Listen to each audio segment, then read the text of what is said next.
Welcome to Transforming Data into Action. We're excited that you joined us for this discussion on how planners, agencies, organizations, and activists are using open data to promote spatial equity.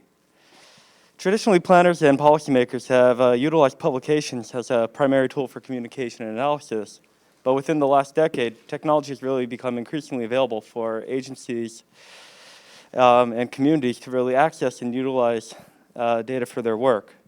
This has really provided new opportunities to understand, interact, and work with communities, often with the goal of enhancing spatial equity. Today we brought together a really great panel that represents a diverse group of agencies, organizations, and other advocacy groups who are building applications and tools to really help plan and build a better city. In this panel, we'll discuss what inspired developing various applications and tools, what the overall process for building the apps were, and what was the overall result of the process. Unfortunately today, Dr. Blake couldn't make it, but we still have a really good panel ahead, and I'd like to give them a chance to introduce themselves and also tell us a little bit about the project. Hi everyone, my name is Winnie Shen. I'm a housing planner with City Planning's Housing Division. And today I'm going to be talking about our Equitable Development Data Explorer. We had an earlier panel about this, so if you went to that one, you're already quite familiar. But a little bit about city planning. We're the city's primary land use agency, so we mostly do a lot of zoning.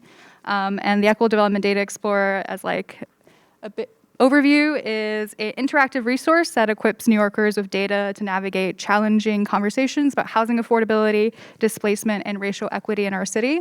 There are two primary components of this tool. There's a community data portion, which is what you see right here, where you can click on a community district and you can see data disaggregated by race and ethnicity where possible, as it falls into those 5 categories listed up there. And then the second portion of the EDE or EDI is the displacement risk map, which is broken down by a slightly smaller geography, NTAs, neighborhood tabulation areas. This is illustrates the comparative displacement risk of New York City neighborhoods. We're measuring displacement here as the inability to remain in one's home, and we have that broken down by 3 subcategories of population vulnerability, market pressure, and housing conditions. And we're putting special emphasis on population vulnerability. I can talk more about how we calculate all the formulas a little bit later. But the idea is that this provides a snapshot of current conditions and doesn't provide enough information about predicting the effect that a particular land use action might have, but it's meant to more inform conversations that community members are having as they evaluate certain land use applications. And finally, the last thing is the legislation that prompted the creation of this tool also required the creation of racial equity reports, which are RERs for short, and they are reports that certain land use applications that exceed specific thresholds have to produce, and all the data that comes from RERs is pulled from the EDI. So these two aspects are very closely linked. And they also have to include, in addition to the data, a narrative summary of the project, as well as how it furthers the city's fair housing goals, as outlined in HPD, Housing Preservation and Development's report of Where We Live, NYC, which I highly recommend checking out if you haven't.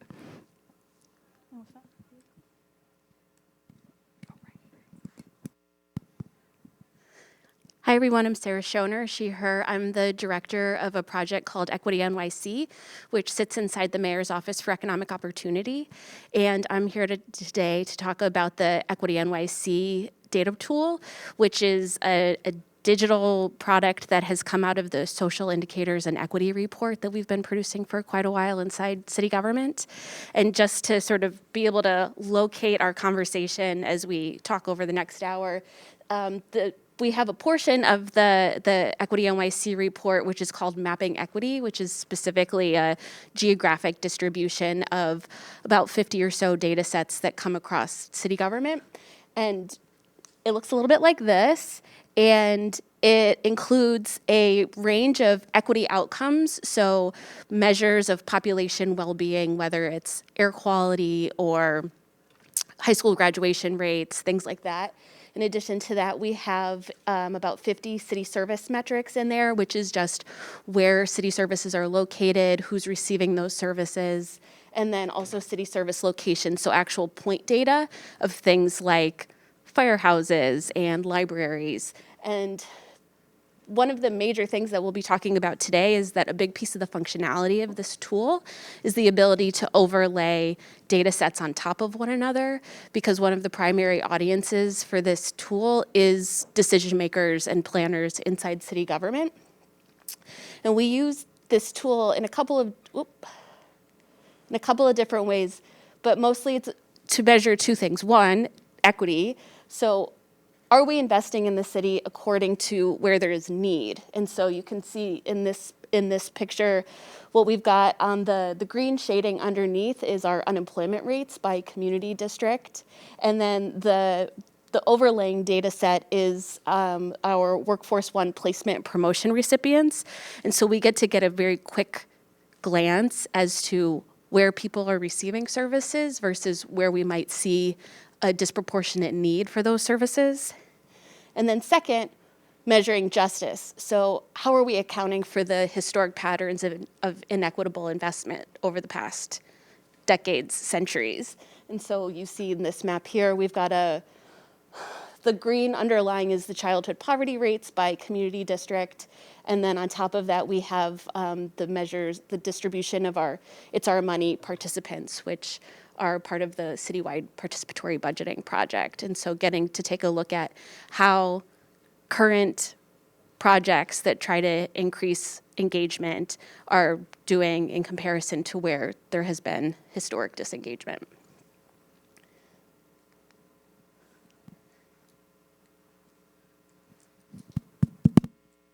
Hi, everyone. My name is Juan Restrepo, and I am Transportation Alternatives Senior Organizer.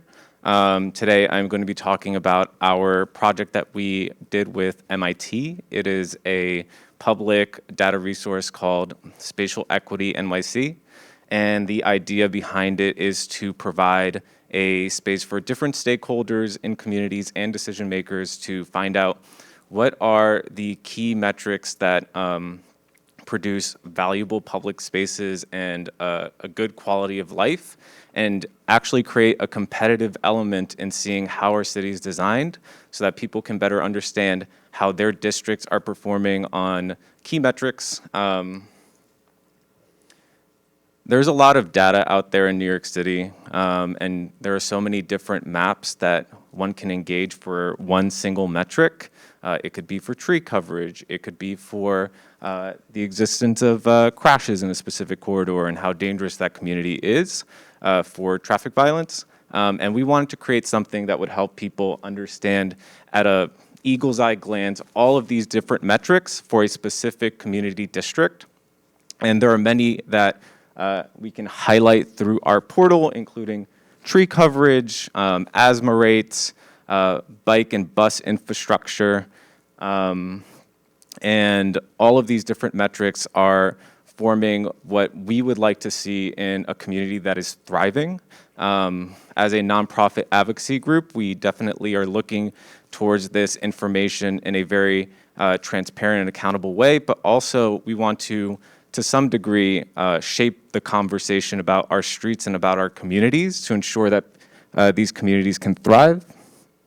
So here's a little bit of a sense of the spatial equity tool, which can be used online. One of the benefits of using this tool is that you can actually overlay different data sets at the same time. You could look at the availability of specific forms of infrastructure, but also overlay it on top of poverty rates. And you can start to draw conclusions, well, not necessarily conclusions, but you can start to build out a better idea of how the city's being designed. And oftentimes we know some of these things already. I think our consciousness is growing on how communities were designed a specific way for specific communities, but when you have the data to also back that up or to help substantiate a policy that you want to move forward, that can really be beneficial because that's what decision makers are looking for. For example, in city council districts where the majority of residents are Black, there are 68% fewer streets with protected bike lanes. Not surprising. And here's another example of how we can start to draw some inferences. Again, not necessarily a complete conclusion, but you can start to develop a higher consciousness of how our streets are developed. Here you can see the darker areas are highlighting higher surface temperatures, which during the summer we see news of people dying because it's literally so hot. And you can also cross-reference it to poverty rates, and you can see how these two things are oftentimes intersecting in the data sets. I'm going to throw it back to Andrew.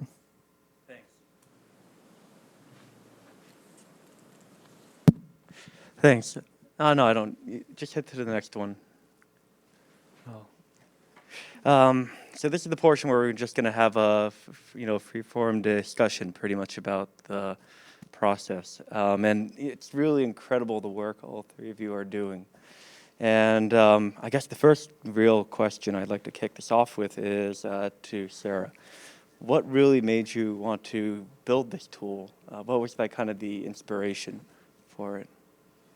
Yeah, so as I mentioned, the Equity NYC data tool and the mapping equity piece inside of it has sprung out of the Social Indicators and Equity Report, which is a report that's been around since the 80s. It's a charter mandated tool that actually started in DCP. And for the longest time, up until 2016, 2017, it was just one of those big books that sits on people's desks. And, there's probably about 50 people who use it and read it all the time, and then that's about it. And when we really wanted to start thinking about how to center this as a tool for equity and for justice in planning, we thought, like, okay, how are we going to center equity? And obviously, part of that is centering accessibility. And so we had to think about how to make this user-friendly, how to get it online, how to make it available. And so we've started the long process of taking it from a big phone book into a tool that can now be used publicly and seen by everybody, and hopefully provides an entree into some pretty complex administrative data sets in a way that people can get a quick glance as to both how people are doing in the city and how the city is responding. That's fantastic. Juan, it looks like you want to jump in. Yeah, to kind of give a better sense of why we developed the spatial equity tool. We developed this the impetus for developing this started a few years ago when we saw that the city council and the mayor were all going to be shifting over the course of a few months. And over the past few years, we've been developing a greater consciousness amongst city council members about our issue, which focuses on streetscape and traffic fatalities and where they're really bad.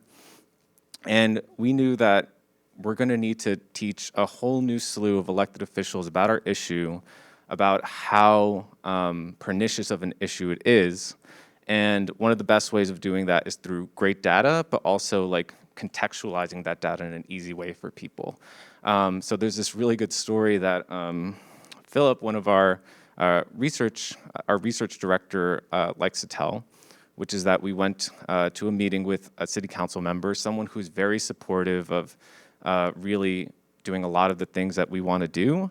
And he kind of asked them a question of how many homes you think are car-free? Because a lot of times we focus on building streets where you don't necessarily need a car to thrive. You can use a bike, you can walk, you can take the bus. And the city council member responded that he thought 30% of the homes in his district were car-free.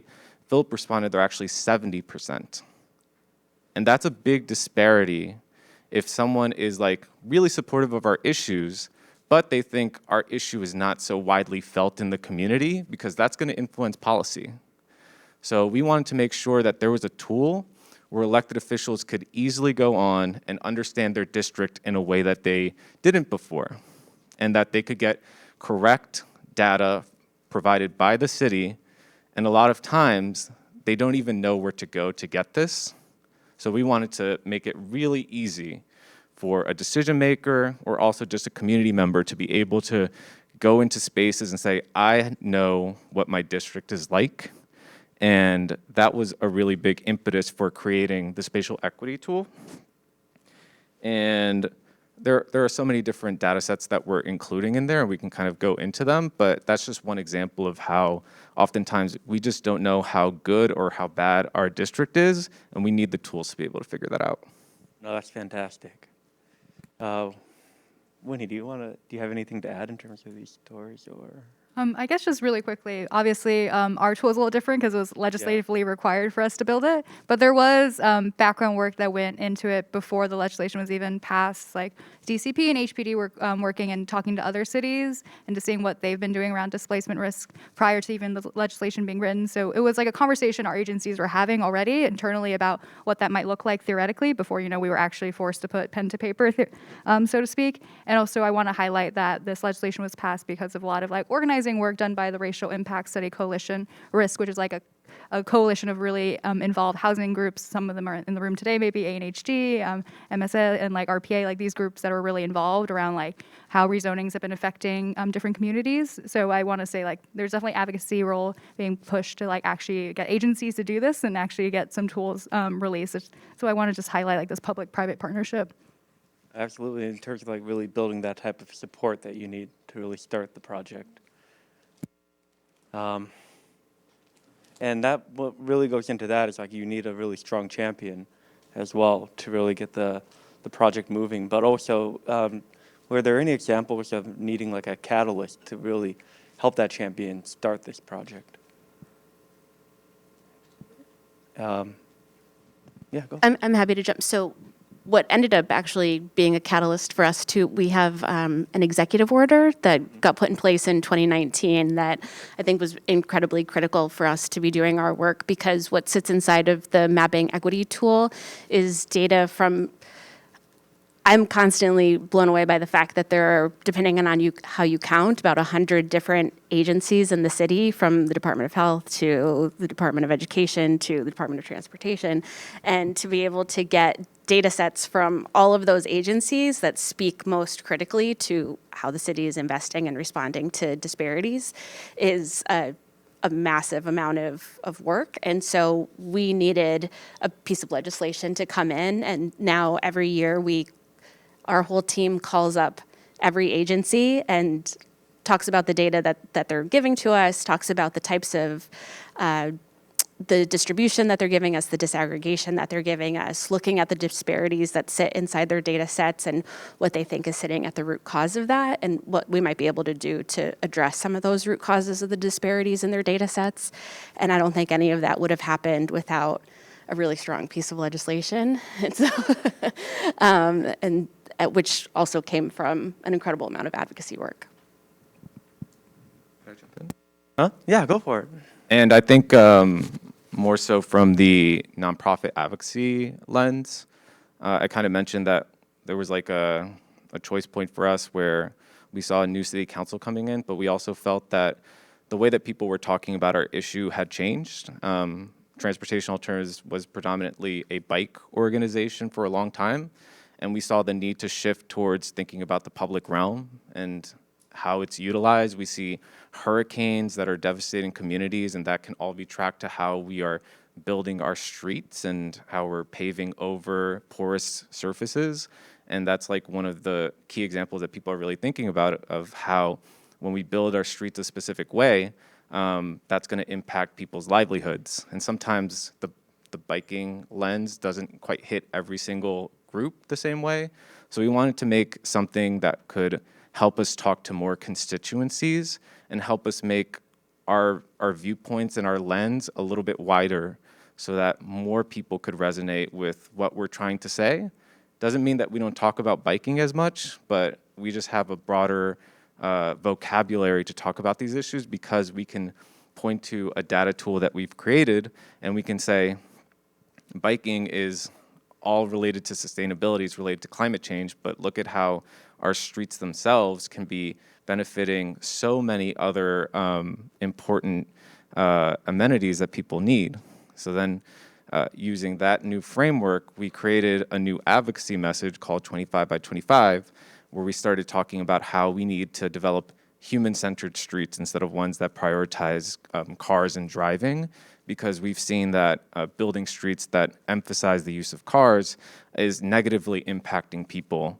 And that lens has really widened our appeal to many new city council members who are oftentimes really looking at their streets intersectionally as well. So we need a new way of talking to people, quite frankly.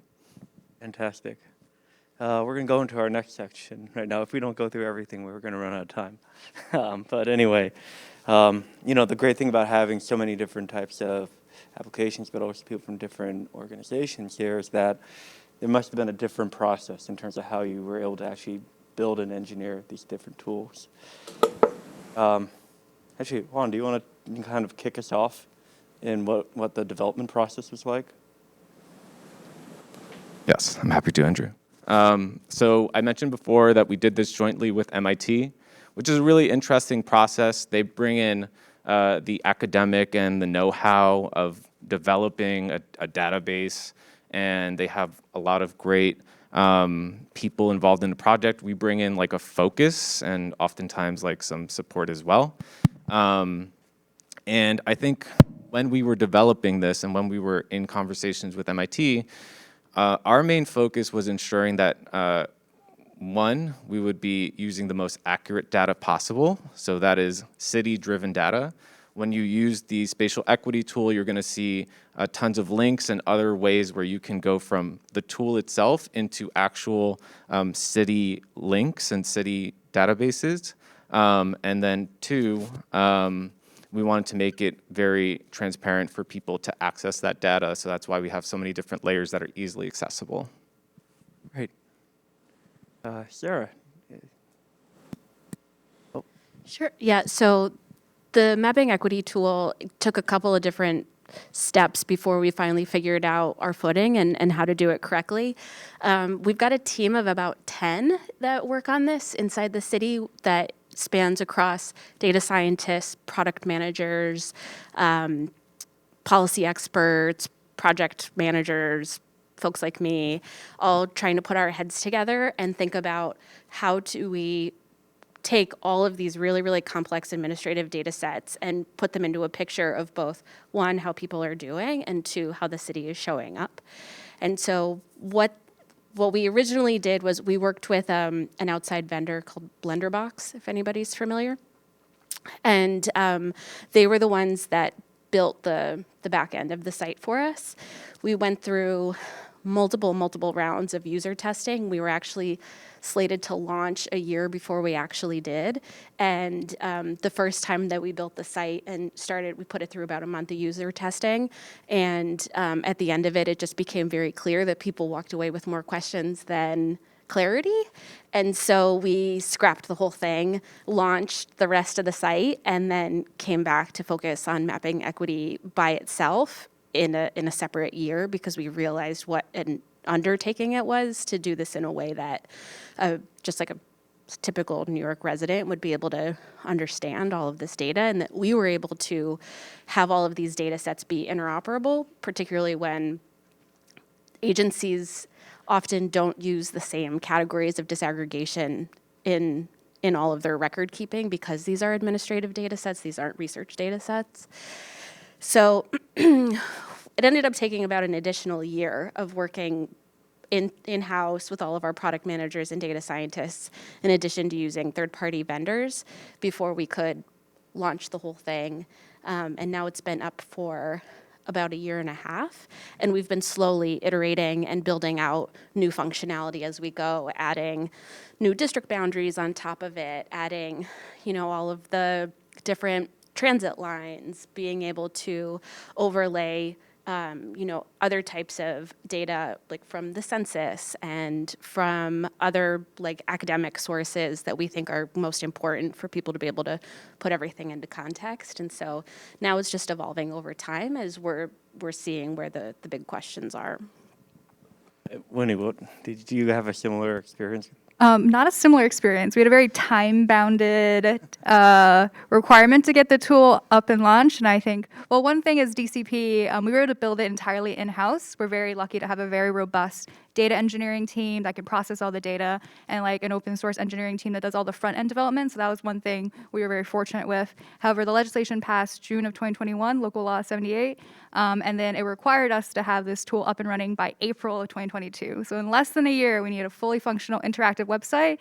And the reason why that was like so fast was because racial equity reports were scheduled to go live by legislation of June of 2022. So we needed the tool to be live first in order for land use applicants to like use it and produce these reports. So we had less than a year. So it was very much, I think our data engineers like to describe the process of like flying a plane as you're building it. I think that was what was happening. It was like we were getting data at the same time as like HPD, DCP, members of RISC were in these working groups about what kind of data we want to see. That's like in addition of what was legislatively required to be featured on the tool. So we're in these working groups, and then we were reaching out to different agencies like NYCHA, like Health, to also get their data disaggregated by race and ethnicity. And some of this data was like open source, like some was unavailable on Open Data NYC. So that's a really great resource, of course. So our data engineers are processing all of this, and then our front-end folks are producing it. And then we've been also required to update all the data each year. It's an annual update. So right now we're in our data update process. And this is also the time that we're like trying to make little tweaks to the UI to make it more user-friendly. We're getting a lot of feedback from folks, which we did at our last session. So yeah, it's definitely growing. I think many of the fallbacks of the tool as it is, I think personally it's great, is because of how short of a timeline that we had to get it up and running. So I think there's like one common theme really that's coming out of this right now, which is the importance of data. Sara, did you feel like you had all the data you needed for your tool? No. But it's been, I would say, and even now, we're probably, I would say at about like 85%. I was emailing with Winnie not 48 hours ago about new data that we're hoping to pull over from the EDDE that we think will make a great additional layer to our data set. And obviously, as the world and as the city is growing and changing, there's always going to be like ways that we need to be adjusting to that. But in year one, we had three main data sets. It was DCP's facilities database, which we still pull from quite regularly. We had a lot of ACS data, and then we had a lot of data from the Mayor's Office of Contracting Services, which has information about like where all of our contracted social services are and like where all of those locations are. So that's where we started, of just like those big pieces. And then since then, now it takes about 2 months, I would say, every year of speaking with, we do house calls, we go to every single agency and talk to them and say like, okay, big three things. What are the data sets that you think are like the core pillars that help you fill your mission? So for something like DOT, we've got, leading pedestrian intervals, bike lanes, where the city bikes are, where the road resurfacing is happening, things like that. So like once we like put all of these things together, like do we have like a nice universe of everything that you do? Where are the data sets that if we disaggregate them by either demographics like race, ethnicity, gender, sexual orientation, or by geography like community district, NTA, we actually see something important about how the city is investing? And then 3, where do we see like long-term investments so that we can follow it over time and understand, depending on like what's happening in the world, who's in power, who's making decisions, we can start tracking like how these things are changing and how power is moving through these decisions. And so we continue, as you may know, people may only not like to talk about data, like they only like to talk about data less than they want to talk about inequality. And so to talk about both of those things together has been a years-long process of building relationships and building trust, and not building a punitive data culture where there's a worry from city agencies that if we put this stuff online, it's going to create trouble. And so getting to a place where we can say, hey, we know that you didn't cause these problems that started 400 years ago, but now that we're sitting in these positions, we are responsible for changing them. And so getting to that place has been slow, but hopeful every year. And so I would say we're about 85%. As leadership changes, it's like 2 steps forward, 1 step back, but we're moving in a great direction in terms of transparency. Oh, that's great. And, in terms of, building relationship, building trust in order to move these types of tools forward, I'm just going to open this to the general group. Were there any other kind of obstacles or friction points while trying to build these tools? I think, when you're creating a tool, you have to think like, who are you doing it for? So when we created the Spatial Equity tool, our goal was to ensure that the data could be used in one of 2 ways. One is if you are looking for data from a community district, or 2, if you're looking for it in a council district. Oftentimes data is provided in census tracts, and that can be limiting for how people use it from an advocacy lens, because if you say, my district has so few trees, or this census tract, which includes a specific council member, has so few trees, that's not the exact scope of what they politically care about or where their constituency is. So we had to mold the data in a way where it would allow it to focus on these 2 specific zones, because community boards and city council members are 2 of the biggest points of entry for people to create change in New York City. And if you're providing census tracts, it's a lot more limited. So from a creating the tool perspective, it was a little difficult to have to remold data to include that specific focus. That's a great point in terms of that. Keeping up with our time, we'll move to our third part, which is really trying to think about the overall result and impact of these tools. Probably the most exciting part about development is really when you get to see your tool finished and people can actually start using it. Does anyone have any interesting stories about when they're about to launch this tool?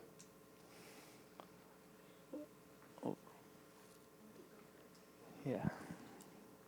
I guess it's been interesting because our tool also has a land use application effect, as that it feeds into these racial equity reports, which are only required for specific land use applications that exceed certain thresholds. So most of the projects that I've been getting that have RERs attached to them are those that increase permitted residential zoning square footage by 50,000, which is around roughly 50 units. So slightly sizable residential projects. And it's been interesting because as part of the RERs, they also have to include a residential affordability breakdown. And I think that's one thing that makes the RER really unique from the rest of the environmental assessment situation, is because those numbers are based on projected maximum, worst case scenarios, if the developer were to build the largest possible thing they could fit there, while the RER is meant to more reflect what the developer is intending to actually build there. So it's a closer approximation of what actual affordability will be created by that project.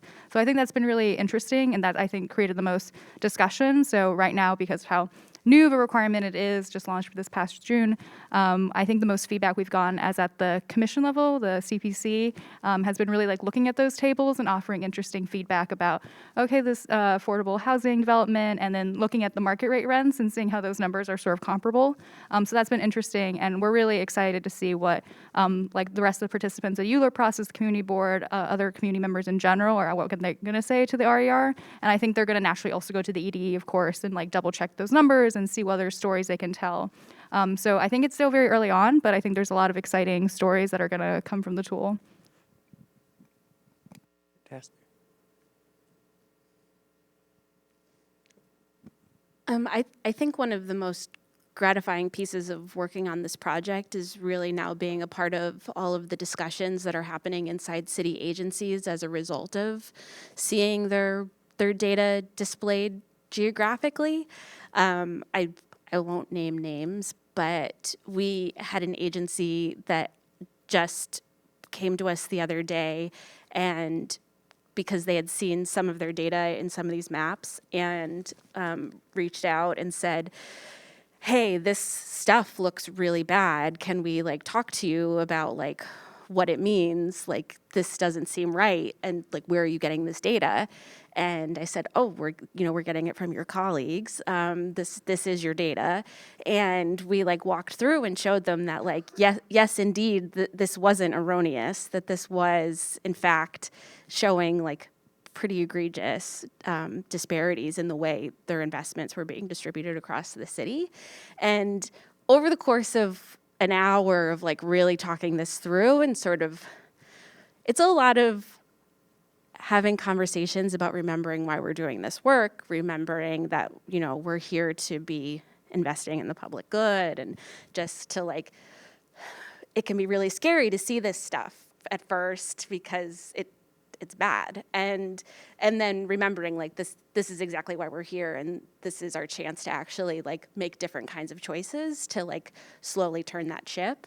And so without being able to speak in like an incredible amount of specifics, it's been, these tools are only as good as their use, right? And so making sure that we're not just having agencies be the data sources, but also the data recipients, and remembering to continue to iterate and to continue to go back and like show them their data once it's in the tool and talk to them about what we're seeing has been, I think, the most critical part of having real impact. Looks like you want to say something? Yeah, I actually want to talk about the post-launch, if that's possible. No, that's great. So we released Spatial Equity NYC out, and as I mentioned before, there's a little bit of a competitive element to the tool where you can compare city council districts. We started to see in a few different levels people engaging with the tool in kind of the ways that we were hoping, which is really exciting. We saw that people in the press were creating articles where, let's say, The Patch, which is like a hyper-local news company, they were saying, like, these are indicators in Astoria that you didn't know are as bad as they are, like a lack of park space. Even though it has Astoria Park, there's like a general lack of park space in other areas of Astoria. We started to see that the people who are influencers in our community were going on Twitter, and they were using the tool to look at their specific district, and they were highlighting, oh, look at the asthma rates, or oh, look, we were seeing that the data was becoming transparent, and people's consciousness was being raised, and they were highlighting it and looking for solutions more than anything, and they were looking to have their voices heard. And I think the most exciting thing was the City Council Transportation Committee Chair, Councilmember Brooks Powers of Southeast Queens, said that she was addicted to our tool, which is really exciting.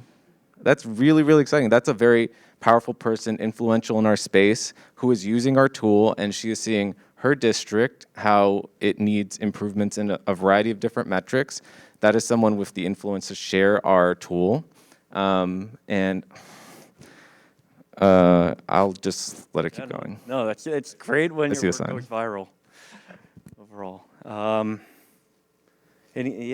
mean, did you guys like have any similar experiences in terms of just, it's great when it's like, you wouldn't usually expect, these types of tools to really get like that type of traction, especially in like groups that you wouldn't usually expect too. We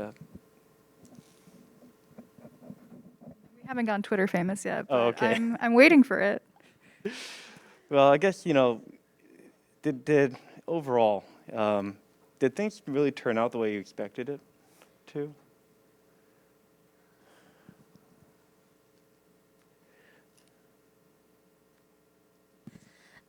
I would say I've been really happy with how much it's been picked up internally and how much different agencies are using our tool to make their decisions around investments, budgeting, staffing, those types of things.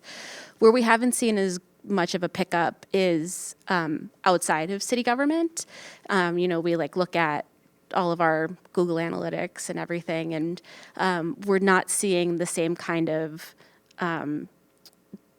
just like a usage that sits beyond decision makers, which for now is okay, but kind of isn't the point. Like, we were trying to create like a level of transparency that we just haven't seen.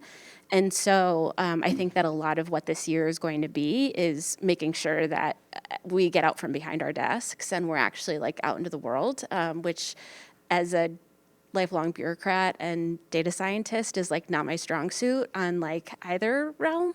But I think that that's like part of the work of growing in city government is making sure that we're also not just like all talking to ourselves all the time. Yeah. At this point, I guess we'd like to open it up to the floor. I see Claire. Yeah, thank you so much, everyone, for this really powerful and insightful panel. I'm sure everyone is learning a lot from both the moderator and the panelists.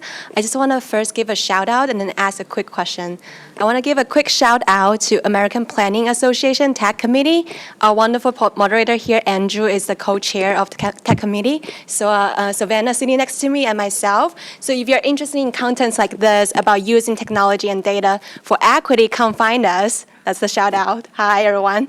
The quick question for everyone is, so first of all, it's such a powerful panel, and I'm sure everyone else is also touched and moved. So what is one call to action you would give to the audience members sitting here and watching online? Like, what can we do to support the equity tools, and what can we do to use it for good?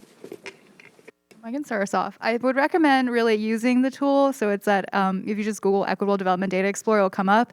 And if you have any feedback, we're definitely, like I mentioned, we're in our annual update right now. Like, this would be a great time to, send us your feedback. So there's a contact form on that website, but it's also just edde@planning.nysc.gov. That email goes to me, so I will read it, and then I will definitely try our best to incorporate it if possible. So yeah, heavily recommend using it if you have a chance.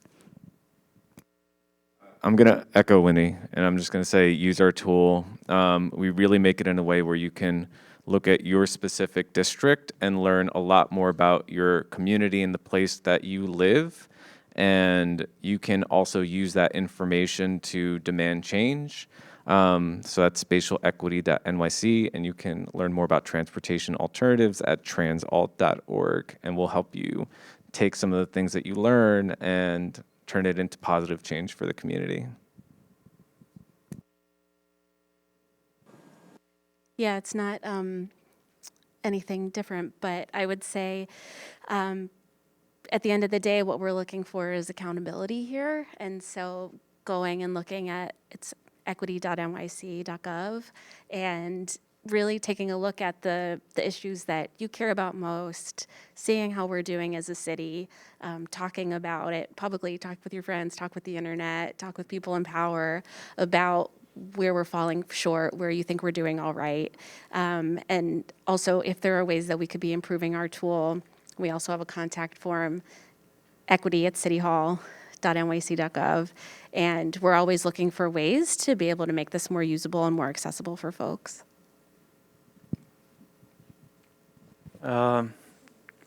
I'll take yours, and then I saw a gentleman back there. Thanks so much for doing this talk. I was wondering if any of you built in any very deliberate feedback loops that validate whether or not you're accomplishing your mission when building these tools. As a tool maker myself, sometimes I hear praise, and it's great, and praise feels really nice, but at the end of the day, we're building things ultimately to make a visible difference. So I was curious if any of you have built in any feedback loops into your work.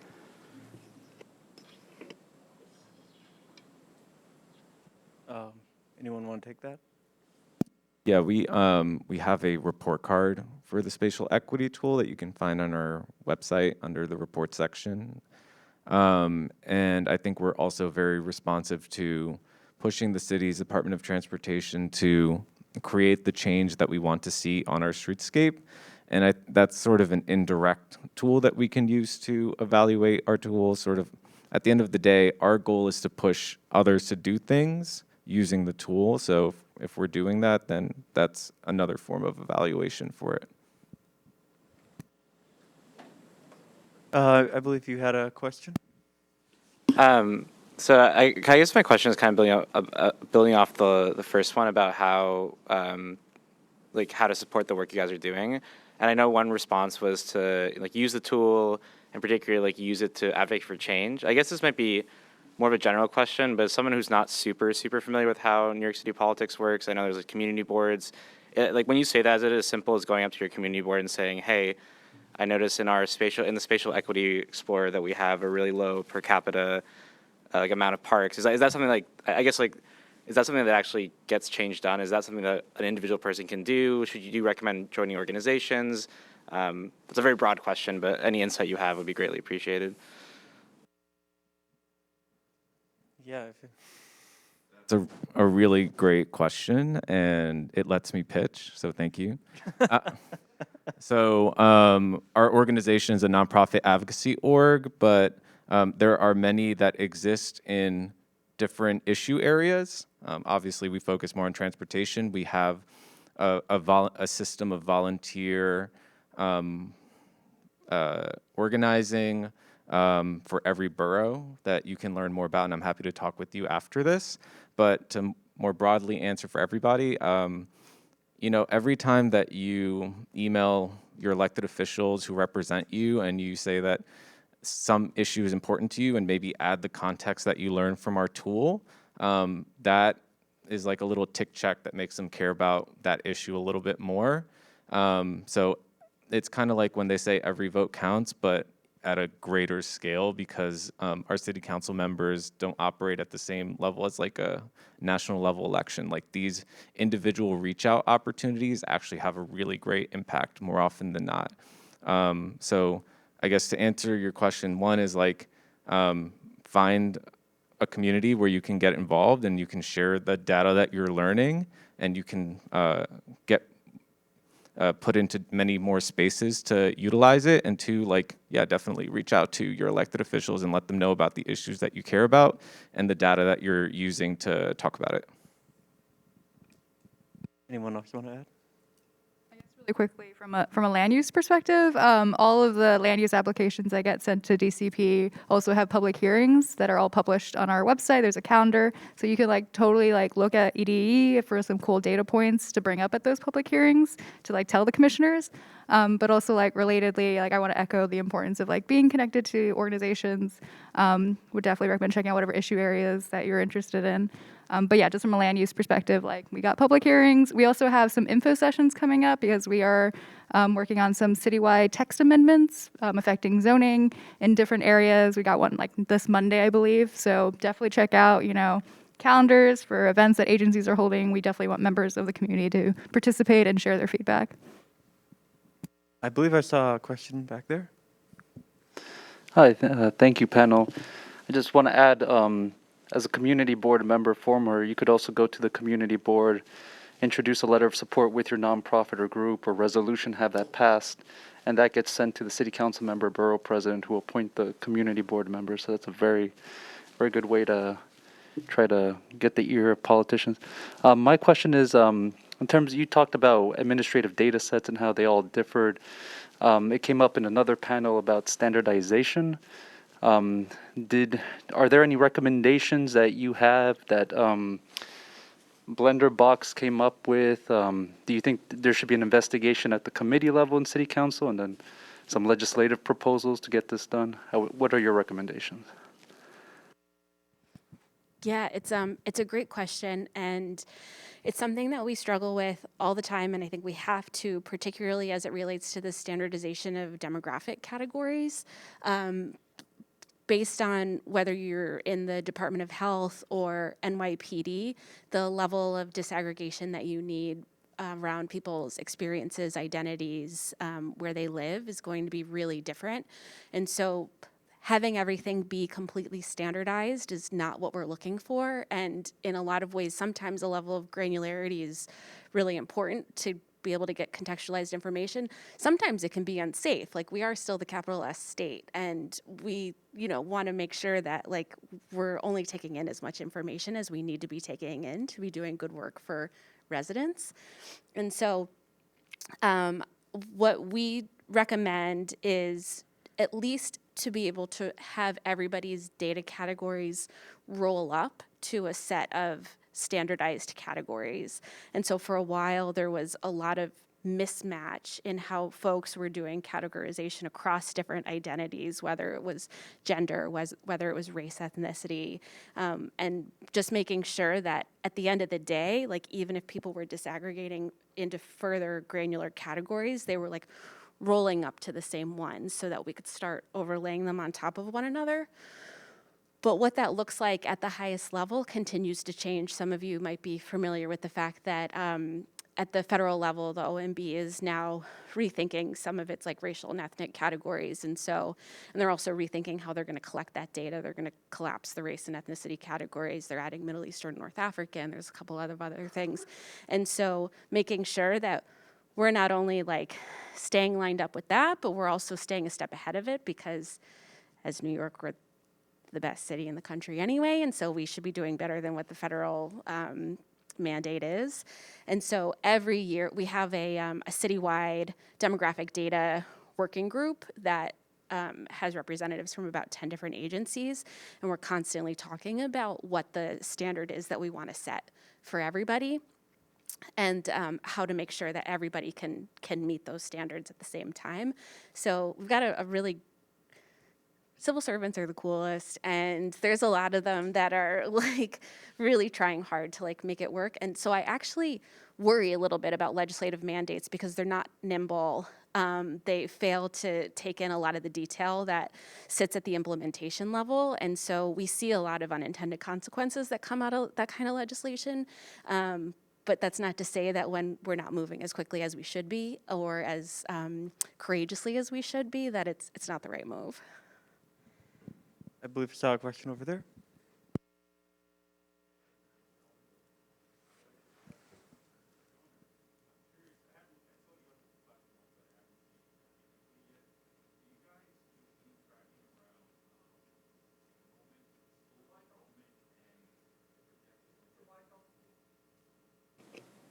Is that better?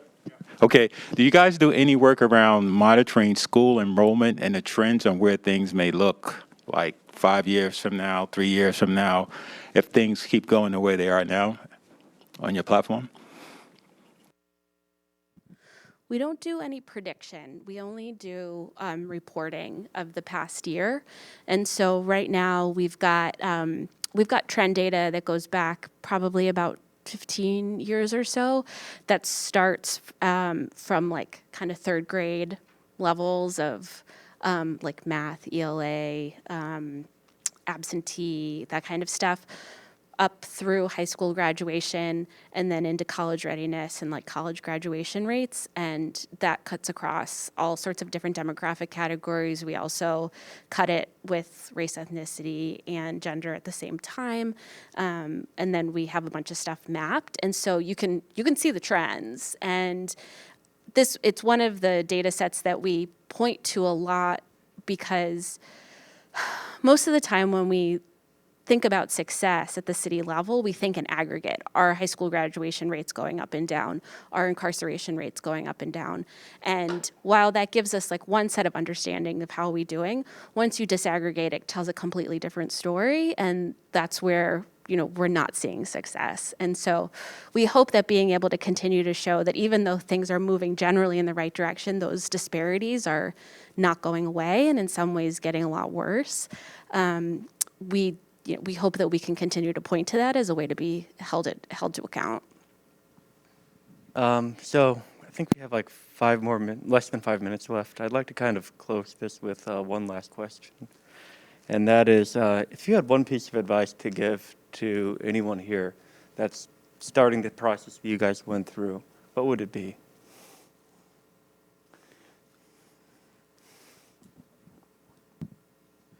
I can't speak for this exactly because I'm not the person who spearheaded making it happen, but something that he said, Philip Mikowski from our team, was that he sort of thought, who is the dream partner for this specific data? And the team at MIT are some of the foremost experts in spatial equity. So he sort of reached for the stars in a sense. And I know that's really cheesy, but this product wouldn't be so good if he didn't work with that team. And sometimes that's really important, that you recognize that you can only do so much alone and that you need partnerships, and that you ensure that the partnerships that you do form are the ones that are going to help you achieve the final product that you want. And he's working on future iterations of this with that same team. So there's that degree of wanting to build the best thing together and wanting to keep it going and all those important things. Winnie? I guess the one advice I would have is being really accepting that it's a very iterative process, especially because, like I mentioned it now probably 100 times, we had a short timeline, but being accepting that it's really important, like from these panels that I've been doing today, of getting all the feedback from audience members has been really useful. And like the Risk Coalition, like they also released some video series on ADHD's website. And I'm hoping like through all these different avenues of us doing engagement, we get more of that feedback, but also being really open to like the fact that people are using this tool and they're going to realize different ways of using it than like maybe we had intended, especially because we built it entirely in-house. So there's like a bit of an echo chamber, I suppose, at times. But we're really open to like feedback and recognizing, even though sometimes like what they want might not be like possible with the data sets that are currently available, but like trying to encapsulate the intent for what they're trying to look for in the tool itself is something that we're still exploring.